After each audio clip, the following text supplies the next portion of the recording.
তুমি এখন কি বানাবা এটারে ভালো? আমি উঠার পরে তুমি কি আমারে পাইছো যে হুজুররে দিয়ে আমি মাইক চেক করাইয়া ঠিক করব? ফালতু কথাবার্তা বলো কেন? ঠিক করে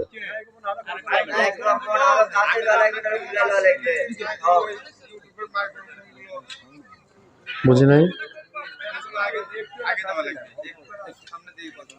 মানে আপনার এই দুইটা মাইক আমি হা করে মুখের ভিতরে ঢুকাবো, তারপরে আওয়াজ হবে তো কি?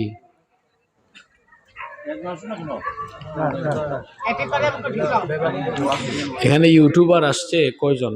সব মিলায় হয়তো 15-20 জন। 300-400 মাইক্রোফোন থাকার পরেও তো মাইকে কোনো আওয়াজ হয় না। মাত্র তুমি মাইক্রোফোন দিচ্ছ, এগুলার মডেল কত এই দুইটার? এটা 1300 মডেল, হ্যাঁ, আর এটা 1200। মানে ওই নোকিয়া 1200 মডেল 2003-4 চালায় 2024-এ আর কি। বুঝছেন তো কারবার?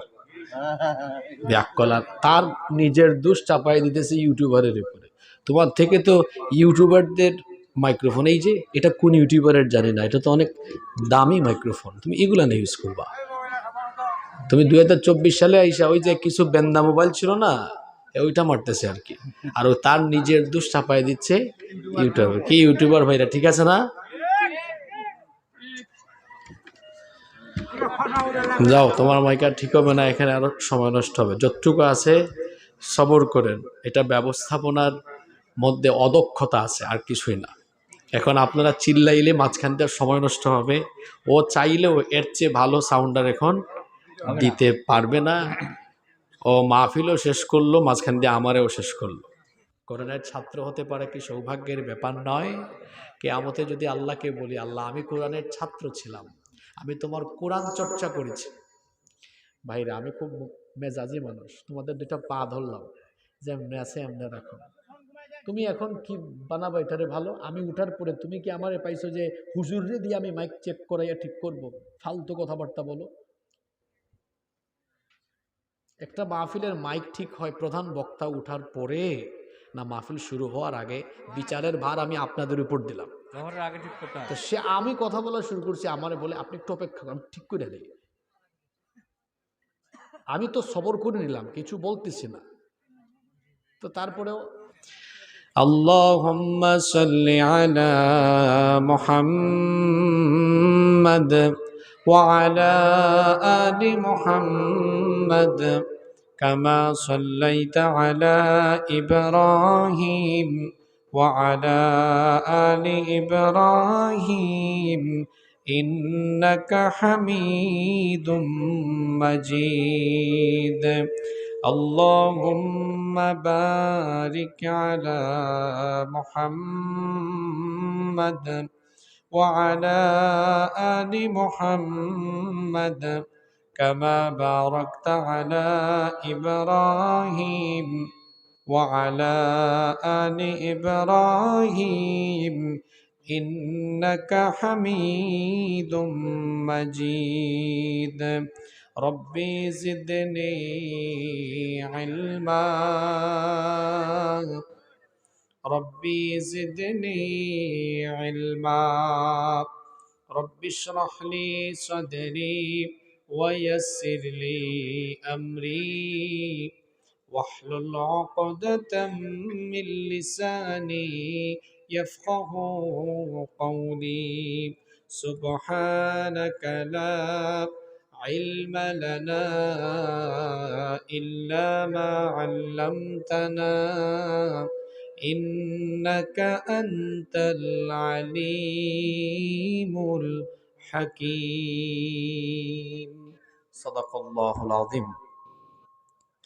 বাংলাদেশের ঐতিহ্যবাহী বগুড়া জেলার শিবগঞ্জ উপজেলার অন্তর্গত শিহালী সরকারপাড়া বাইতুল মামুর জামে মসজিদের উদ্যোগে আয়োজিত আজকের এই 15তম তাফসিরুল কোরআন মাহফিলের সমাপনী অধিবেশনের মোহতারাম শ্রদ্ধাভাজন সভাপতি জনাব আলহাজ মোহাম্মদ আব্দুস সাত্তার, বিভিন্ন সেশনে সহসভাপতিত্ব করেছেন জনাব মোহাম্মদ মোশাররফ হোসেন, প্রধান অতিথি জনাব মোহাম্মদ মুত্তালেব ফকির, বরেণ্য অতিথি জনাব মোহাম্মদ সানোয়ার হোসেন, এবং অন্যান্য অতিথিবৃন্দ, আল্লাহ সবাইকে দ্বীনের জন্য, কোরআনের জন্য কবুল করে নেন। আমরা সবাই বলি আমিন।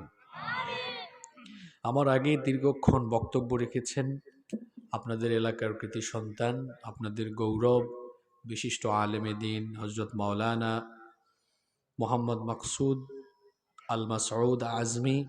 বক্তব্য রেখেছেন হাফিজ মাওলানা মুহাম্মদ জাকারিয়া আবেদিন জাকি হাফিজাহুমুল্লাহ ওয়া রাআহুম। আল্লাহ তাআলা তাদেরকে হায়াতান তাইয়্যিবাহ, সিহহাতান কুল্লিয়া দান করেন। আল্লাহ আমাদেরকে ইলমে আমলে তারাক্কি দান করেন। আমরা সবাই বলি আমিন। উপস্থিত হযরত উলামা-য়ে কেরাম, এসেছেন বিভিন্ন প্রতিষ্ঠানের আসাতিজায়ে কেরাম, আমার সামনে বসা পিতৃতুল্য সম্মানিত মুরব্বিয়ানে আয়দাম, যুগে যুগে আল্লাহর জমিনে আল্লাহর দ্বীন প্রতিষ্ঠায় যারা অগ্রসেনানীর ভূমিকা পালন করেছেন, আমার কলিজার টুকরা প্রিয় যুবক, তরুণ এবং ছাত্র ভাইয়েরা, পর্দার আড়াল থেকে শ্রবণরতা সম্মানিতা মা এবং বোনেরা, উপস্থিত মিডিয়ার প্রিয় কর্মী এবং সাংবাদিক ভাইয়েরা, প্রশাসন এবং গোয়েন্দা সংস্থার সম্মানিত ভাইয়েরা, প্রিয় সিহালি, শিবগঞ্জ তথা আমার প্রিয় বগুড়াবাসী, আপনারা সবাই কেমন আছেন? আমাকে আপনারা জিজ্ঞেস করেছেন, এজন্য আপনাদের প্রতি শুকরিয়া এবং কৃতজ্ঞতা জ্ঞাপন করছি। আলহামদুলিল্লাহ আলা কুল্লি হাল ওয়া ফি কুল্লি মাকান। আলহামদুলিল্লাহ, মহান রব আমাকেও ভালো রেখেছেন, আমাদের সবাইকে সুস্থতার সাথে বাঁচিয়ে রেখে আজকের এই সুন্দর, বরকতময়, নান্দনিক এবং জান্নাতি এই আয়োজনে আমাদেরকে শামিল হওয়ার তৌফিক যিনি দান করেছেন, গলার আওয়াজ বড় করে সবাই বলেন তো তিনি কে? সেই মহান রবের জন্য হৃদয়ের সবটুকু ভালোবাসা, আবেগ, অনুভূতিকে উজাড় করে দিয়ে খুশি মনে প্রাণবন্ত আওয়াজে উচ্চ কণ্ঠে কালিমাতুশ শুকর আদায় করে আমরা সকলেই পড়ছি আলহামদুলিল্লাহ।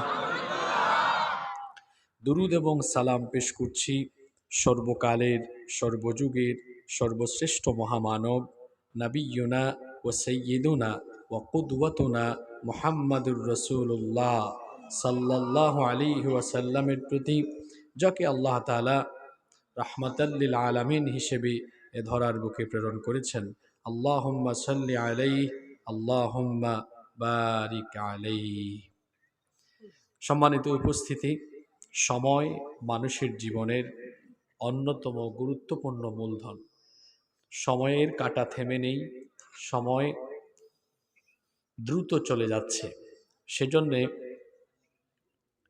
আমরা এই তাফসীর মাহফিলে বসে অপ্রাসঙ্গিক কোনো কথা বলে সময় নষ্ট করতে চাই না, বরং আমরা পরিপূর্ণ মনোযোগের সাথে কোরআনে কারীমের দিকে মনোনিবেশ করে হেদায়েতের উদ্দেশ্যে প্রতিটি কথা বলবো এবং শুনবো ইনশাআল্লাহ। মহান রব আমাদেরকে পূর্ণাঙ্গ মনোযোগের সাথে কোরআনে কারীমের দিকে মনোনিবেশ করে হেদায়েতের নিয়তে প্রতিটি কথা শোনার তৌফিক দান করেন। আমরা সবাই বলি আমিন। প্রিয় বগুড়াবাসী, আমার হাতে যে কিতাব আপনারা দেখতে পাচ্ছেন, এই কিতাব যিনি নাজিল করেছেন, জোরে বলেন তো তিনি কে? এই কিতাব আল্লাহ তাআলা কেন নাজিল করলেন? এই কিতাব আল্লাহ তাআলা এজন্যই নাজিল করেছেন যাতে আমরা দুনিয়াতে সত্য এবং মিথ্যার পার্থক্য নিরূপণ করতে পারি, যাতে আমরা গুমরাহি, ভ্রষ্টতা এবং অন্ধকার পথ থেকে হেদায়েতের পথ, আলোর পথ চিনতে পারি। কোরআনে কারীম হচ্ছে একটি পথ নির্দেশিকা, যেটি আপনাকে সঠিক রাস্তা দেখাবে, যেটি আপনাকে জান্নাতের রাস্তা দেখিয়ে দিবে। আপনি অজানা কোনো পথে যখন চলবেন, পথ যদি না চিনেন, তাহলে কোনো একজন ব্যক্তি যদি আপনাকে পথ দেখিয়ে দেয়, সেই পথ চলা আপনার জন্য তখন সহজ হয়ে যাবে। এই পৃথিবীতে আমরা এসেছি, আমরা জানি না কোনটা সঠিক পথ, জানি না কোনটা সত্য, জানি না কোনটা সঠিক, কোন পথ সঠিক, কোন পথ সত্য এবং কোন পথ জান্নাতের পথ, সেটা এই কোরআনের মাধ্যমে যিনি দেখিয়ে দিয়েছেন তিনি কে? সেই আল্লাহ বলছেন আলিফ লাম كتاب أنزلناه إليك لتخرج الناس من الظلمات إلى النور হে আমার নবী আমি আপনার উপরে এই কিতাব নাজিল করেছি যাতে করে আপনি অন্ধকারে পড়ে থাকা মানবতাকে আলোর দিকে নিয়ে আসতে পারেন এই জন্য এই কোরআন আপনার কাছে অর্থাৎ নবীর কাছে যিনি নাজিল করেছেন তিনি কে এই কিতাব আমাদেরকে আলোর পথ অর্থাৎ জান্নাতের পথ দেখিয়ে দিবে আমরা এই কিতাবের মাধ্যমে জান্নাতের পথ চিনতে চাই কি চাই না সবাই বলেন চাই কি চাই না আমরা যদি এই কিতাবের মাধ্যমে জান্নাতি পথ চিনতে চাই তাহলে আমাদের উপরে আমাদের প্রতি কোরআনের যে দাবি আছে সেই দাবি পূরণ করতে হবে আমাদের প্রতি কোরআনে কারীমের যে দাবি আছে এই দাবিগুলো যদি আমরা পূরণ করতে পারি তাহলে এই কিতাবের মাধ্যমে আমরা জান্নাতের পথে পরিচালিত হতে পারবো ইনশাআল্লাহ এখন প্রশ্ন হতে পারে আমাদের প্রতি কোরআনে কারীমের দাবি কি আমাদের প্রতি কোরআনে কারীমের দাবি হলো মোট 9টি কথা বুঝে থাকলে বলেন তো মানুষের প্রতি কোরআনের দাবি মোট কয়টি 9টি এই 9টি দাবি আপনি পূরণ করতে পারলে সঠিক পথে জান্নাতের পথে নিজেকে আপনি পরিচালিত করতে পারবেন ইনশাআল্লাহ তাহলে মানুষের প্রতি কোরআনে কারীমের দাবি জোরে বলেন তো মোট কয়টি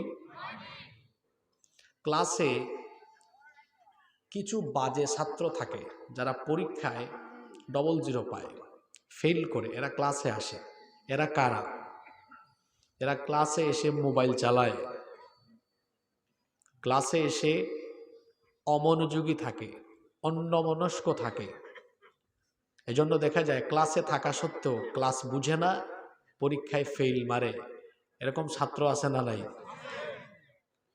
আবার কিছু ছাত্র ক্লাসে ঢুকে মোবাইল পকেটে ঢুকিয়ে রাখে মোবাইল সাইলেন্ট করে রাখে অফ করে রাখে ক্লাসে অন্যমনস্ক হয় না দেখা যায় ক্লাসে যা আলোচনা হয় সেটা রপ্ত করতে পারে উপলব্ধি করতে পারে অতঃপর পরীক্ষায় অংশগ্রহণ করলে অত্যন্ত চমৎকার রেজাল্ট করতে পারে এটাও একটা ক্লাস এখানে যারা এখন বসলেন এটাও একটা ক্লাস এই ক্লাসেও এই দুই ধরনের মানুষ আছে যারা মোবাইল চালাবে ডানে বামে বসা ব্যক্তির সাথে কথা বলবে কিছুক্ষণ পর এদিকে তাকাবে ওই দিকে তাকাবে এরা হলো ক্লাসের ওই বাজে ছাত্রের মতো যারা ক্লাস করে কিন্তু বুঝে না আবার পরীক্ষায় পাশও করতে পারে না এই যে 1 ঘন্টা সময় বসলাম